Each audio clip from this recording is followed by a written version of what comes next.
The LDA offers real opportunity to deliver the affordable homes that we so desperately need and that my generation so desperately needs. Once this bill passes, it means that the LDA will be given teeth and it will be given budget.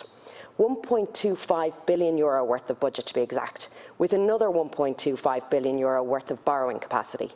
And that comes on top of the largest investment in housing in the history of the state, announced by Minister Paschal Donohoe in the last budget. The LDA is our government and Minister O'Brien putting their money where their mouth is. And it's in such stark contrast to Sinn Féin's position on the LDA. They don't want to even try to amend the legislation, they just want to vote it down.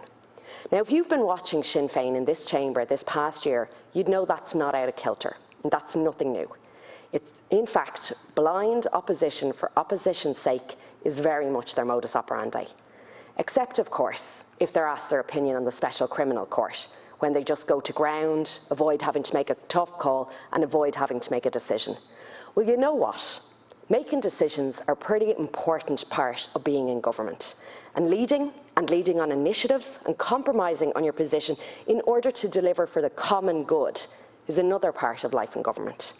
And while it mightn't be surprising, it is certainly disappointing to see how cynical Sinn Féin are being here tonight, opposing this legislation without even attempting to amend it. Blind opposition for opposition's sake. As I've said in this chamber before, this bill is something which I believe should be welcomed by parties of the left, because it's about taking back power from developers, utilising land that has effectively been frozen by stagnation, and delivering homes for people who need them.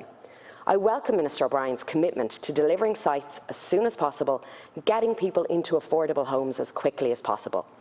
Housing was the #1 issue in my constituency in areas like Lucan, Clondalkin and Rathcoole during the last election, and it's the #1 issue for people my age. The biggest roadblock to progress is often ideology. Please support this bill.